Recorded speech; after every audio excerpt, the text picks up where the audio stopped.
이제 함께 읽은 이 본문의 말씀을 통해서 참된 성도를 일으켜 세우시는 은혜, 참된 성도를 일으켜 세우시는 은혜라고 하는 제목으로 오늘을 하나님의 말씀을 함께 나누고자 합니다. 오늘 이 본문은 우리가 익히 잘 알고 있는 본문인데요. 모세가 80세의 나이에 하나님께 부르심을 받는 그러한 장면입니다. 40년 동안 왕궁에서 왕자로서 살아가다가 40년 동안 미디안 광야에서 양떼를 지키면서 나그네의 시간을 지내던 그 모세가 이제 80세의 나이에 떨기나무에 임하신 하나님을 만나면서 그 하나님께 사명을 받는 그러한 장면, 바로 그것이 오늘 이 본문이 가지고 있는 내용입니다. 그런데 하나님께서 이 모세를 부르실 때 이 모세의 대답은 매우 분명하였습니다. 11절의 말씀인데요. 11절의 말씀 가운데 이 모세가 지금 느끼고 있는 모든 심정과 그의 현재 영적 상태를 그대로 응축시키는 그러한 표현이 나타나 있는데요. 우리 저 노란색 글자만 한번 읽어보도록 하겠습니다. 시작. 내가 누구이기에. 지금 모세는 하나님 앞에 이렇게 응답합니다. 하나님, 제가 도대체 누구이기에 제가 하나님께서 맡겨주신 그 사명을 감당할 수 있겠습니까? 이 내가 누구이기에 라고 하는 이 단순한 표현 안에 모세가 지금 느끼고 있었던 모든 실패감, 모든 좌절감, 모든 무력감, 지난 세월에 대한 모든 아픔이 바로 이 표현 하나에 녹아져 있는 것이죠. 하나님께서 친히 불로 임하셔서 하나님 앞에, 모세 앞에 나타나셨어요. 그리고 내가 너를 사용하기를 원한다 라고 하는 영화의 한 장면과 같은 이 부르심의 장면 앞에 모세는 주저앉아 있었습니다. 하나님 앞에 감사함을 고백하지도 주님, 제가 여기 있으니 저를 보내주십시오 라고 하는 이런 영웅적인 스토리로 하나님께 응답한 것이 아니라 하나님, 제가 뭐라고요? 제가 도대체 누구라고요? 제가 도대체 무엇이간데 하나님의 일을 감당할 수 있겠습니까? 사랑하는 성도 여러분, 우리는 그 누구도 이 모세의 현재 영적인 상태를 정죄하거나 그리고 이 상황을 이상하게 볼 수 있는 사람은 아무도 없습니다. 왜냐하면 지난 모세의 40년 미디안 광야 생활을 생각해 볼 때 우리는 이 모세가 지금 느끼고 있는 그 좌절감과 실패감을 그대로 우리도 느낄 수 있다라고 하는 것이죠. 제가 예전에 한 작은 가게를 운영하고 계시는 한 성도분과 이렇게 상담을 한 적이 있습니다. 가게가 참 어려우신 거예요. 그런데 그분께서 굉장히 젊으신 나이였습니다.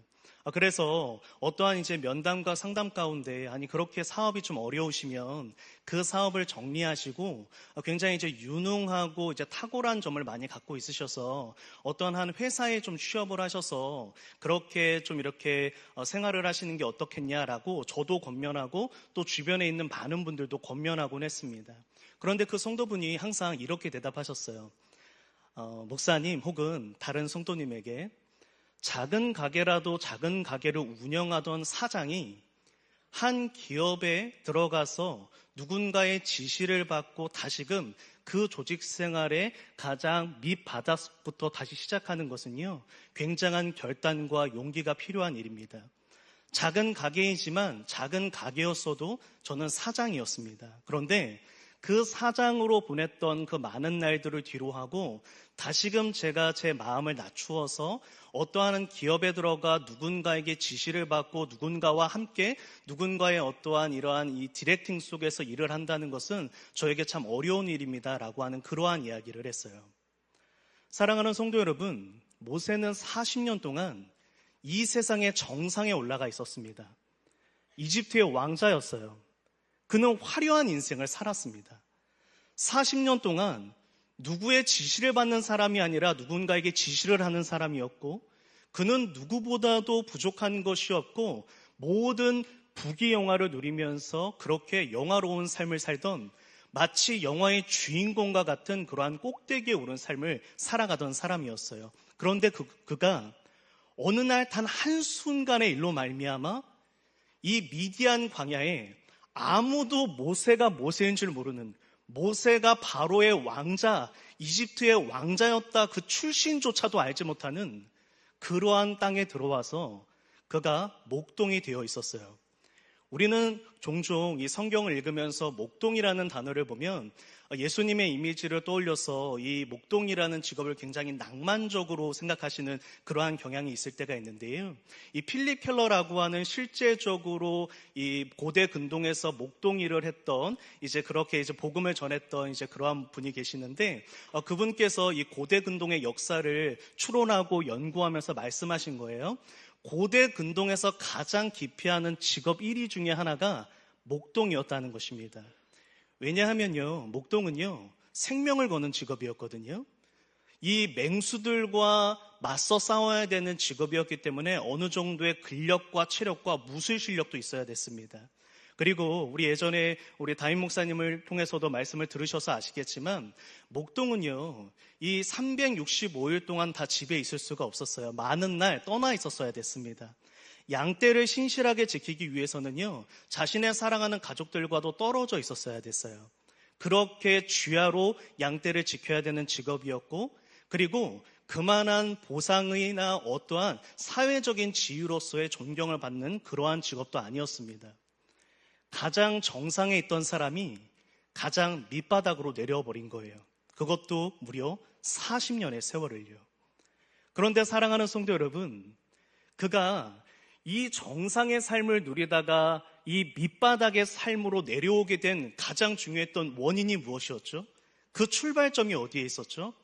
다름 아니라 모세가 하나님의 나라를 위한 열망을 품었기 때문이에요.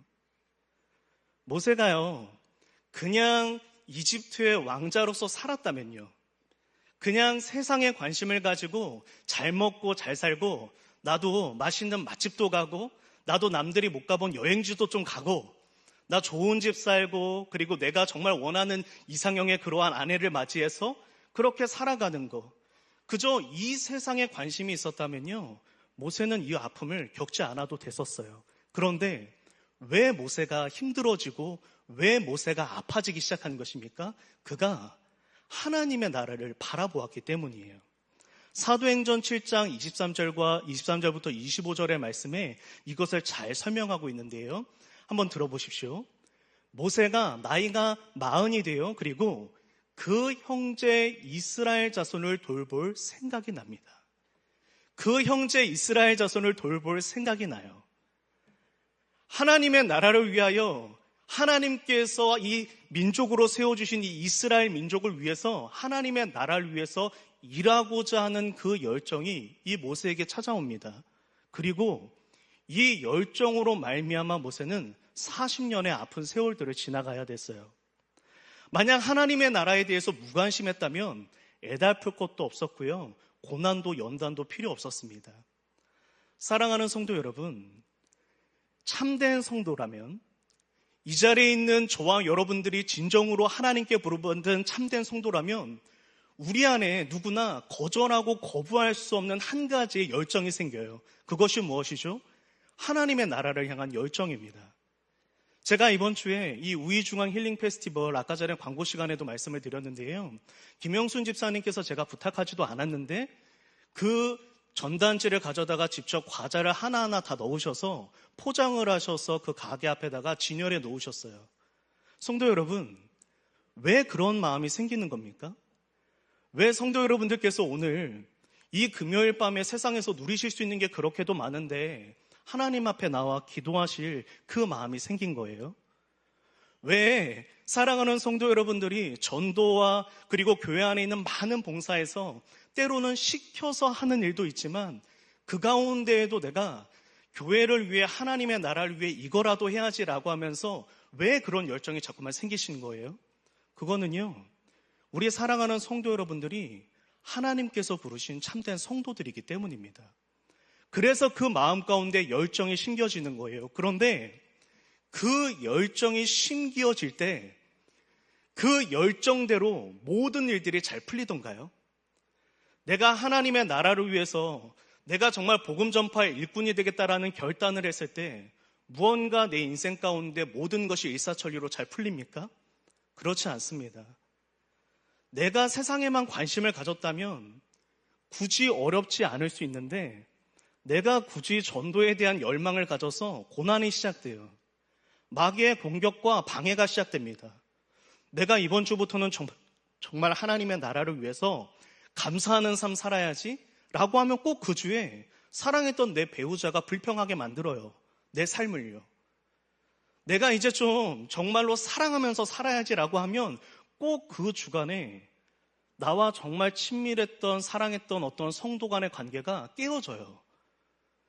내가 하나님의 나라를 향한 열망을 품을 때마다 마귀는 우리를 가만두지 않고 언제나 고난과 연단의 그러한 과정 가운데에서 마귀와의 치열한 전투를 겪으면서 우리는 살아가야 된다라고 하는 것이죠.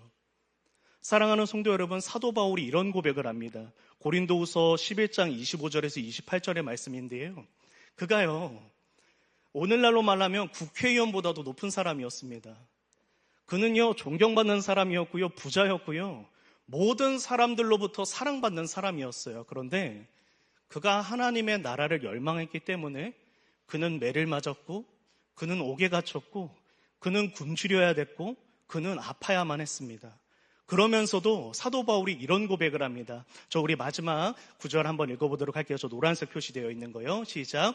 아직도 날마다 내 속에 눌리는 일이 있으니 곧 모든 교회를 위하여 염려하는 것이라. 아멘. 사도 바울이 교회를 사랑하지 않으면 염려할 일이 없잖아요. 그가 하나님을 사랑하지 않고 그가 하나님을 위해 살고자 하지 않는다면 그에게 무슨 어려울 일이 있습니까? 그는 그저 사회적으로 보장된 직업 속에서 지위 속에서 행복하고 편안하게 살아갈 수 있는데 내가 이 땅을 살아가며 모세처럼 바울처럼 내가 이 세상에서 살아가는 이유는 하나님의 일을 하기 위함이야. 나는 하나님의 일을 하는 사람이 될 거야. 내가 이 땅 가운데에서 그저 세상 사람들처럼 세상 사랑하다가 이 땅 떠나는 게 아니라 내 몸이 닳아 없어질 때까지, 내 몸이 다 아스라질 때까지 나는 마지막 날까지 하나님의 나라를 위해 살아갈 거야. 그 결단 하나 때문에 이 바울도 모세도 아팠다는 거예요. 그리고 오늘날도 올 한 해 누구보다도 열심히 하나님의 나라를 위해 살아왔다면 사랑하는 성도 여러분들 역시 아프고 힘든 일들이 참 많았을 것입니다. 기도하지 않았으면, 내가 사랑하려 하지 않았으면, 내가 정직하고 성실하게 살려고 하지 않았다면 굳이 겪지도 않고 보지 않아도 듣지 않아도 될 이야기들 들으면서 사셨을 거예요.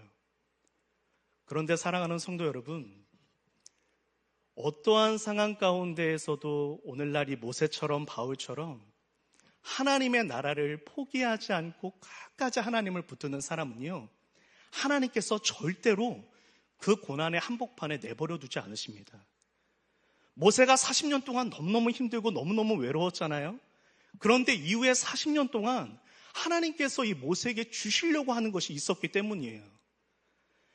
이 마지막 모세의 인생의 마지막 하이라이트 40년을 채워갈 하나님께서 부어주실 큰 은혜가 있었기 때문에 이 모세는 40년의 아픈 세월들을 견뎌냈었다라고 하는 겁니다. 하나님은 절대로 참된 성도가 주저앉아 있도록, 그대로 쓰러져 있도록 내버려 두지 않으신다는 거예요.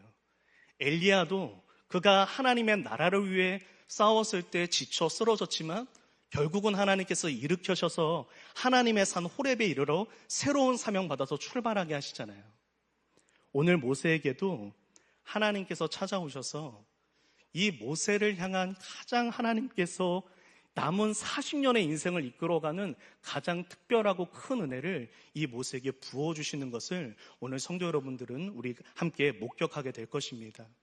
오늘 이 본문의 말씀을 통해 이 참된 성도를 일으켜 세우시는 하나님의 은혜가 올 한 해 하나님의 나라를 위해 열심히 달려왔던 우리 성도들의 그 10년 가운데 깊은 위로가 될 수 있기를 예수님 이름으로 축복합니다.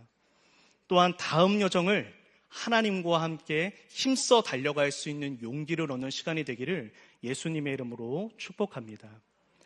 오늘 본문의 11절과 12절의 전반절 말씀입니다. 우리 좀 중요한 말씀이어서요, 우리 한번 읽어보도록 하겠습니다. 시작. 모세가 하나님께 아뢰되 내가 누구이기에 바로에게 가며 이스라엘 자손을 애굽에서 인도하여 내리까? 하나님이 이르시되 내가 반드시 너와 함께 있으리라. 아멘. 사랑하는 성도 여러분, 지금 모세의 질문은 무엇이었죠? 하나님, 제가 누구입니까? Who am I? 나의 정체성은 무엇입니까? 하나님, 저는 도대체 무엇입니까? 자기 자신의 존재와 정체성에게 흔들리는 이 모세에게 하나님은 굉장히 독특한 대답을 하세요. 어떠한 대답입니까? 모세야, 너는 하나님이 함께하는 사람이다 라고 하는 답을 주시는 거예요. 사랑하는 모세야, 너는 바로의 양자도 아니고 어떤 이 마치 할리우드의 영웅과 같은 그러한 영화 스토리의 민족적 영웅도 아니고, 너는 미디안 광야의 나그네도 아니고 그저 하나님이 함께하는, 하나님이 사랑하는 사람이다라고 하는 답을 주세요. 이제 모세는요, 남은 40년 동안 경험하게 되는 게 있어요. 그것을 민족적으로 본다면 이스라엘의 구원 역사를 일으키는 이제 그러한 민족적인 역사가 나타나지만, 모세 개인적으로 경험하는 은혜가 있어요. 이 40년의 세월 동안 무엇을 경험하게 되냐면, 모세는 하나님께서 모세와 함께하고 계시다는 그 사실을 온 열방에 알게 되는, 하나님의 함께하심이 나타나고 드러나는 그 놀랍고 풍성한 은혜를 이 모세가 누리게 됩니다. 지난 40년의 세월 동안 혼자 있는 것 같았어요. 자기 혼자서 버려진 것만 같았다고요. 그런데 남은 마지막 40년의 세월은 누구예요? 그 어떤 사람도 하나님께서 모세와 함께하고 있다는 것을 의심하지 못할 정도로 그의 삶의 발자국마다 하나님께서 함께하심의 증거가 새겨지는 그러한 복된 인생을 살아가게 된다라고 하는 겁니다. 여러분, 그래서요, 신명기 33장 1절에요, 이 너무나 감동적인 모세의 칭호가 있어요. 여러분, 이거는요, 성경에 아무나 받는 그 칭호가 아닙니다. 무엇이라고 되어져 있죠? 하나님의 사람 모세. 하나님이 함께하는 사람, 하나님의 소유된 모세라는 뜻이에요. 모세는 질문했어요. 내가 누구입니까? 근데 하나님은 뭐라고 대답하신 거예요? 너가 누구냐가 중요한 게 아니라 너는 나에게 속한 사람이라는 게 중요한 것이다. 너는 나와 함께하는 사람이라는 게 중요한 것이다. 나는 한 번도 너를 떠난 적 없고 앞으로도 영원토록 너를 떠나지 않을, 너는 임마누엘의 은혜를 입은 하나님의 사람이라는 것, 그것이 너에게 가장 중요한 것이다라고 말씀하고 있다라고 하는 거예요. 여러분, 그래서 신명기 34장에 10절부터 12절 말씀 가운데 우리가 너무나 잘 알고 있는 말씀 있지 않습니까? 모세는 여호와께서 대면하여 아시던 자라. 여러분, 하나님께서 모세의 남은 40년 인생 동안 모세에게 어떤 은혜를 베풀어 주신 것입니까? 모든 사람이 인정하도록요, 모세는 하나님이 함께하는 사람이야. 모세의 인생에는 하나님이 함께해. 모세는 하나님께 붙들린 사람이야 라고 하는 그러한 은혜의 증거가 그의 남은 40년의 세월 가운데 펼쳐졌다라고 하는 거예요. 이 모세의 인생이 총 이제 120년이잖아요. 120세에 죽었으니까. 그런데 참 신기하게도 딱 40년, 40년, 40년 이렇게 3등분해서 인생의 스토리가 펼쳐지잖아요. 그런데 첫 번째 40년을 한번 보십시오. 첫 번째 40년은요, 이런 시간이었어요. 첫 번째 40년은 하나님께서 붙드셔서 모세를 만드는 시간이었습니다. 그래서 밑에 있는 사도행전 말씀 한번 읽어봐 주시겠어요? 시작. 버려진 후에 바로의 딸이 그를 데려다가 자기 아들로 기름해 모세가 애굽 사람의 모든 지혜를 배워 그의 말과 하는 말들이 능하더라. 성도 여러분, 이 40년의 생활 동안은 하나님께서 모세를 붙드셔요.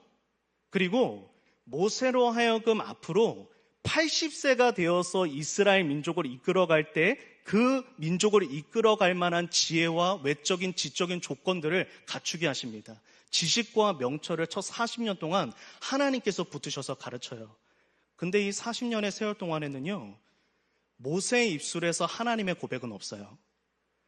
첫 40년 동안에는 위대한 신앙의 고백이 하나도 나타나지 않아요. 하나님께서 모세를 붙드실 뿐입니다. 여러분, 그리고 나서 그 다음 중간 40년이 참 중요해요. 한번 보십시오. 중간 40년 동안에는 이제 하나님께서 무엇을 하시냐면 하나님께서 붙으셔서 모세를 비워내십니다. 모세 안에 있는 모세를 비워내세요. 여러분, 처음으로 모세가 40살이 돼서 하나님의 일을 결단했을 때 그가 가지고 있는 연약함도 드러나요. 하나님의 일을 향한 열망을 품은 것은 참 아름다운 일인데 그 다음에 그 마음 속에는 모세가 가지고 있는 허물도 드러납니다. 그것이 무엇입니까?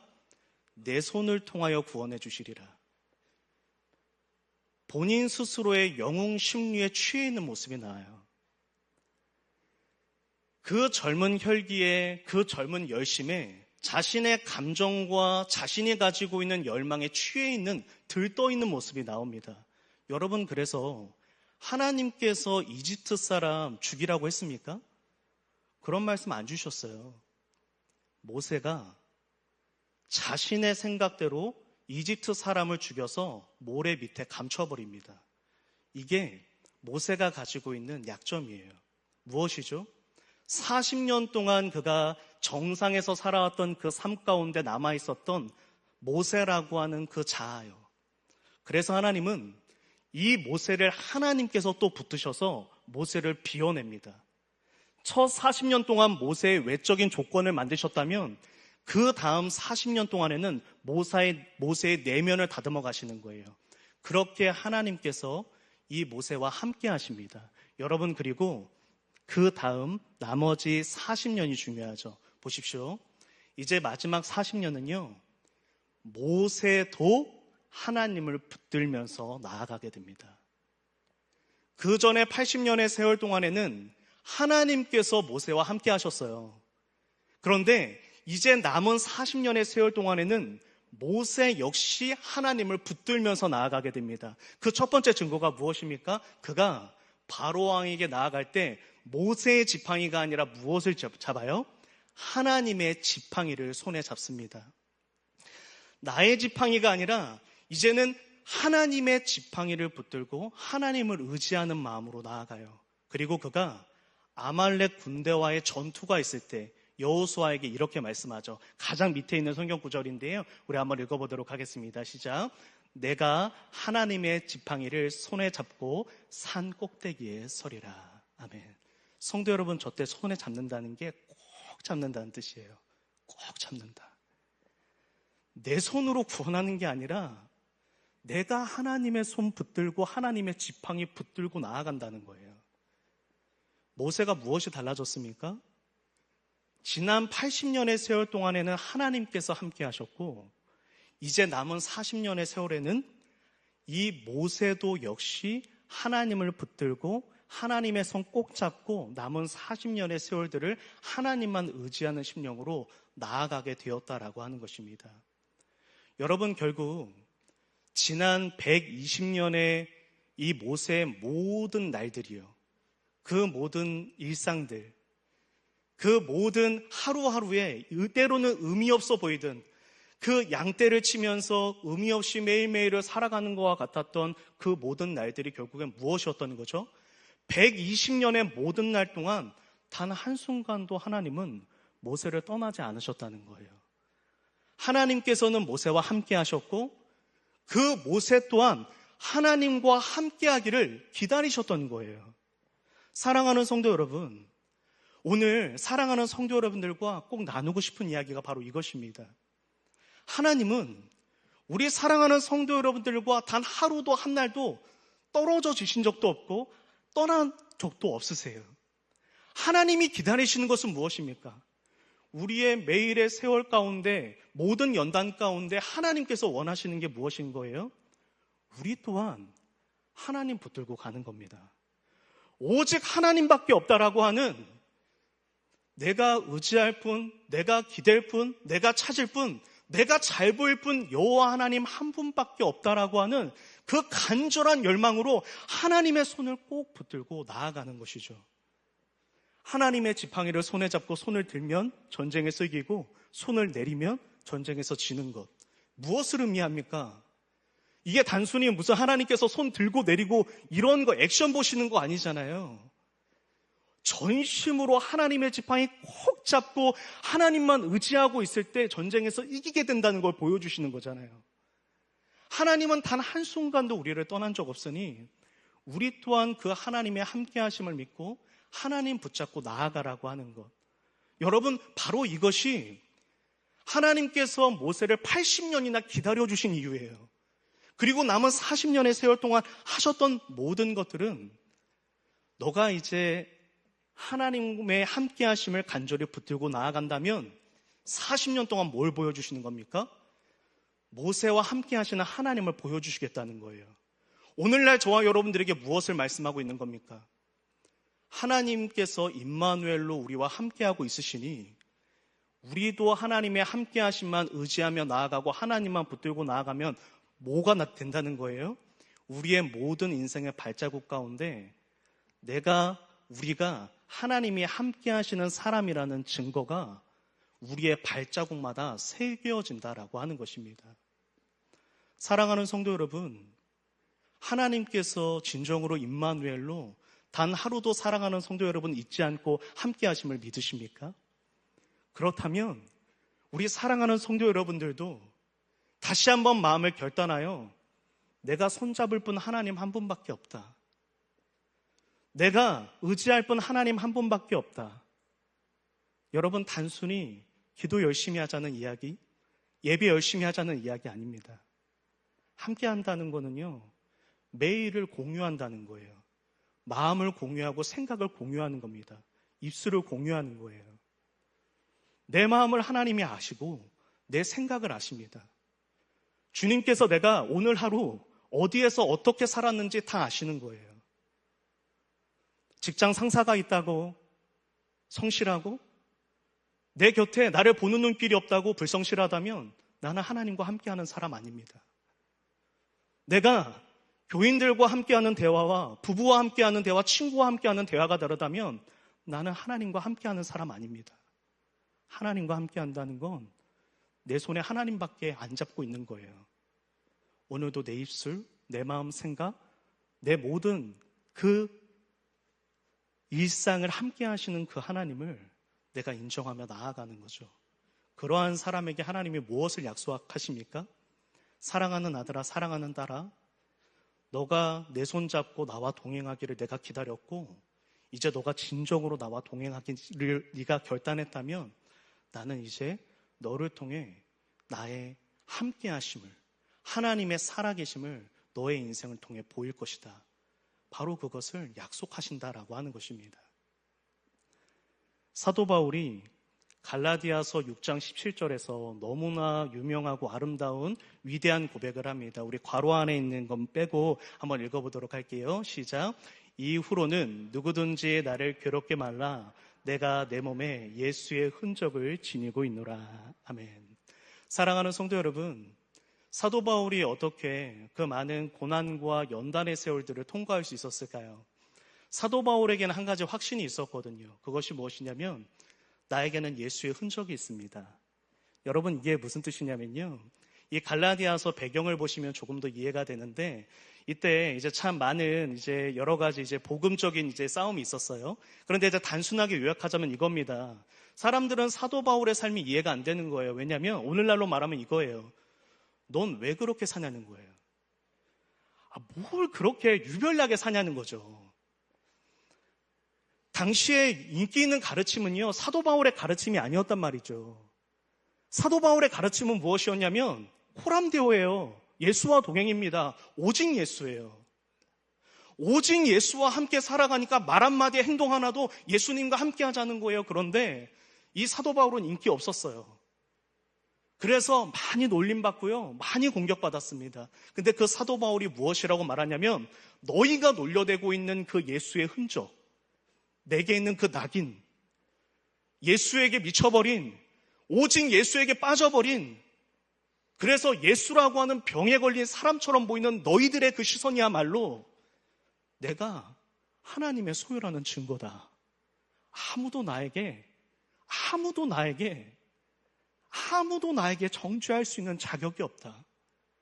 여러분, 사도 바울 안에는 뭐가 있었던 거예요? 나는 하나님과 함께하는 사람이다라는 그 확신이에요. 그 하나님이 함께 하신다는 그 확신은 한순간에 짜릿한 무슨 어떠한 특별한 체험으로 만들어지는 게 아니라 한 번에 내가 간절히 기도한 거, 기도 제목 한 번에 응답받는 그 한 번의 경험으로 하나님의 함께 하심이 날마다 느껴지는 게 아니라 이미 하나님이 나와 함께 하심을 믿고 내가 반응하는 겁니다. 오늘도 금요 영성축제까지 나오는 모든 시간에 하나님은 곁에 계셨고, 지금도 옆에 함께하고 계시고, 오늘도 돌아가서 부부와 함께 생활할 때 함께하고 계실 거예요. 여러분, 그때 그 하나님을 내가 인정하며 사는 겁니다. 하나님, 저는 하나님의 사람입니다. 하나님, 나는 하나님과 함께하는 사람입니다. 내가 어떻게 온 사람들 다 속일 수 있어도 하나님 속일 수 없는데 내가 어떻게 거짓말하며 살겠습니까? 내가 어떻게 함부로 누군가를 정죄하고 평가할 수 있겠습니까? 오늘도 골방에서 내가 뭘 보고 있는지, 무슨 이야기를 듣고 있는지 다 아시는데 내 눈과 내 귀를 함부로 어떻게 할 수 있겠습니까? 하나님 앞에서 우리의 1대1 관계는요, 우리의 직분 안 달려 있잖아요. 정주호 목사로 보는 게 아니라 아들 정주호로 보시는 거잖아요. 사랑하는 성도 여러분, 다 마찬가지 아닙니까? 성도 여러분들의 나이도 보이지 않아요. 성도 여러분들의 직분도 보이지 않아요. 하나님 앞에서는 아들이고 딸일 뿐입니다. 그 하나님과 내가 동행하면서 어떻게 살아가고 있는가? 바로 하나님은 그걸 기다리고 있는 거죠. 모세가 80년의 세월이 지나 하나님께 물었을 때, 제가 누구입니까? 너는 나와 함께하는 사람이다.